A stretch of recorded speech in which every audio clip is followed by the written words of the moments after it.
Welcome to the Deep Dive. Today we're embarking on quite a journey, actually. We're diving into the poetry collection, Blood at the Root, an nkisi by Tshaka Campbell. Yeah, a really powerful work. Absolutely.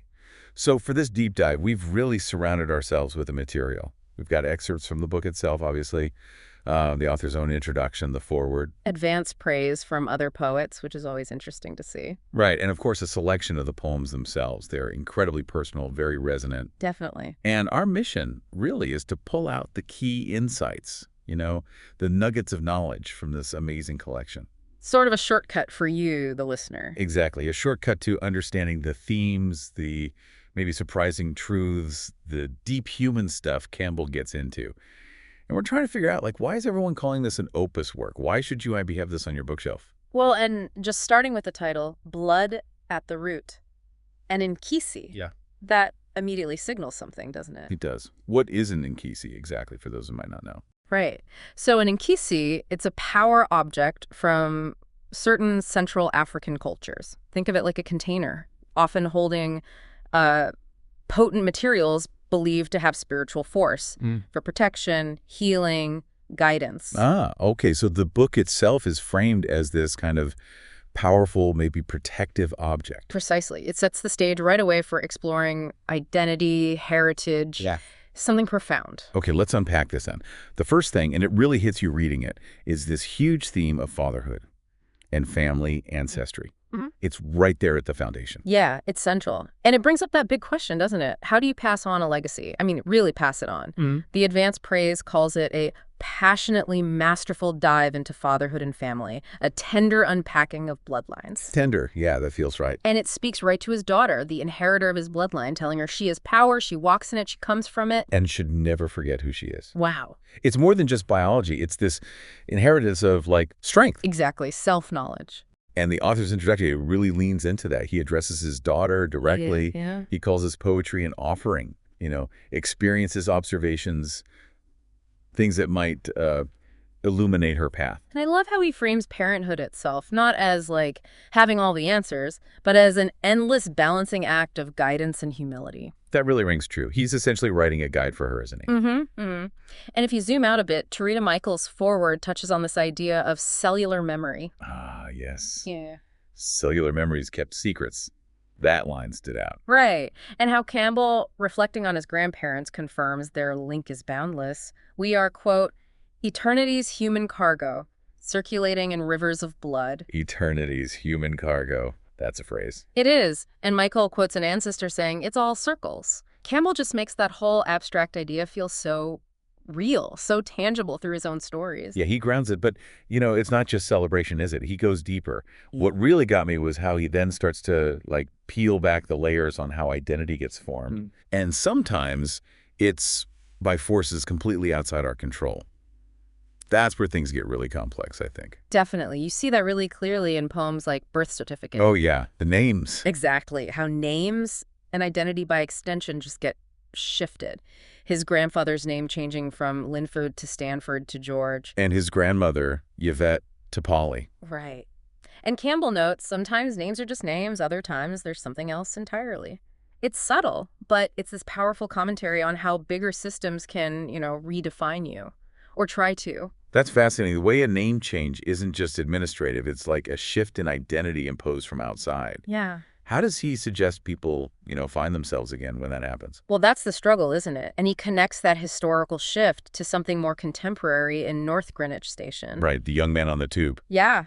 He sees this young black man. Initially, they're connected by music, but then the guys start scrolling social media, and Campbell feels this familiar depression, and he laments how we teach them to erase themselves at peathing. It's such a harsh line. It is. And the conclusion, we don't tell them anymore that they own fate. It's a cry for reclaiming that self-possession, pushing back against those currents that try to shape you from the outside. The past echoes in the present's internal struggles. It really does. And moving beyond those, societal forces, another thing that really struck me, and I think listeners will feel this too, is the vulnerability. It's almost raw at times. Oh, absolutely. Especially around the fears, the responsibilities being a father. He doesn't hold back. No, he doesn't. And that poem, Swimming, Yeah. wow. Yeah. The way he describes his, like, primal fear, almost a meltdown, when his 3-year-old daughter just slips under the water for a second in swim class. Just for a second, but But the impact is huge. He says, I think that day I got a portion of the worry your mom must have every second of every day. that honesty. Yeah. It's about that constant low-level hum of anxiety when you love someone that much. It really is. Brutally honest. Right. That feeling in swimming, that parental fear, it's just gut-wrenching. I think any parent listening gets that immediately, that terror. It makes you appreciate that, unspoken burden. And he carries that feeling into a spectator with no fingers trying to pull her to safety from a mudslide. What an image. Incredible image. Captures that parental anxiety perfectly. He asks, what piece of myself do I leave for her, and what should she never know? And is DNA alone enough? That question just hangs there. Like, what can you really pass on against life's challenges? Yeah, the limits of legacy. And zooming out again, that protective feeling, it fuels the advice he gives, too. Sometimes really stark advice. Like in Smiles? Yay! That one was intense. Very specific, almost visceral advice for his daughter about men. Breathe, but don't inhale when they smile.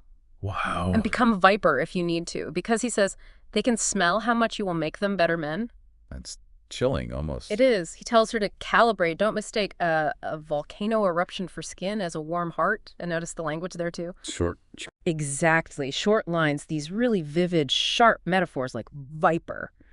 It's that direct, visceral voice he has. So much impact in so few words. Yeah, you feel it. Yeah. And the book also carries this weight of history. Personal history, collective history. It's all woven in. Definitely not shying away from it. The poem 9/11, for instance. Ah, yes. His experience in New York. Yeah, a raw, first-hand account of surviving the attacks. Yeah. Describing the streets like a Mad Max movie. People marching to the water's edge like some kind of morbid pilgrimage. So vivid. And it's not just what happened, it's how it reveals people. He says you really get to see the insides of people when they are scared for their lives. It's about how trauma reshapes individuals, communities. And shows resilience, too, maybe. And resilience, exactly. Both fear and strength. And that sense of inherited struggle, it comes through so strongly in Courage. That poem, yeah. Where he says his courage is not mine, I just climb into it each morning. Like it's borrowed. Like a suit of valor stitched together from history.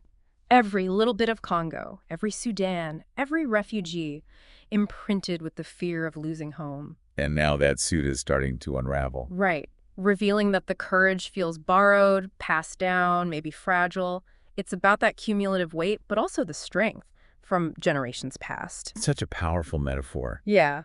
And all these threads, the history, the fear, the protection, they seem to come together in the title poem, Blood at the Root. Absolutely. It feels like a culmination. He addresses the sacrifice of black women, brown women, blood women, and this image of the father looking through his great-great-grandmother's torture to find his daughter in salvation. It's searching through pain for protection. Yeah. And emphasizing, daughter, you are made for you alone first. It's this fierce declaration of her individuality, her worth, separate from lineage, even as she's part of it. Wow, made for you alone first. And then he mentions burying her placenta. Oh, right. Into the roots of ancestors for guidance. It's this deeply spiritual act, right? Literally connecting the present, the future, to the past for protection, using history to shield the future. It's profound. So, okay, we've talked about family, identity, fear, history. What does it all build towards? Because Campbell does something really unique near the end with this extended metaphor. Ah, the cookbooks. Yeah, that's fascinating. The poem Cookbooks or Levi Roots. It's pretty groundbreaking, I thought. I agree. He explicitly says he wants his poems to be cookbooks after he's gone. Right. Offering steps. Yep. Like find your dish and then understand the craving you want satisfied. It's a journey, isn't it? Yeah. Gathering ingredients, transforming them until the poem becomes more you. It's asking for active participation, not just reading. You have to do something with it. Exactly. You have to engage. And that idea, that transformation, it pops up again in Dollhouse, doesn't it? Oh, yeah, I loved that one. The granddaughter rearranging the grandfather's bookshelves. And he's like, but the books are still in the same place. And she says, yes, Grands, but see, where your stories always stay the same, I wanted to make sure the homes they live in are always changing. Boom, that little aha moment. Yeah. How changing the context, our perspective, changes how we experience the story. Finding new homes for old narratives. It's beautiful. So the Cookbooks poem, it gives us, what, 3 main takeaways, like life lessons. Pretty much, yeah. First, take steps in this life. Run, and you'll miss the places you needed to stop. Slow down, basically. Good advice. Second, Understand the craving, want, and desire can sometimes be the two hands of a broken compass. Know what you truly need. okay, that's deep. And the third, Cook the pain away. Everything can be made into a rich broth with a low flame and slow burn. transforming pain into sustenance. Poetic alchemy, like you said. Right. Hoping the dish served helps you make your own war taste like comfort. It's incredible. Turning war into comfort. Wow, so wrapping things up then, it feels like we need to circle back to the emotional core, right? The thing that seems to hold all this together. Mm-hmm. Yeah. Especially in that final poem in the Book of Love, Yeah. A Parting Kiss. It makes this incredibly clear, definitive statement. Love is the most powerful element in the known universe.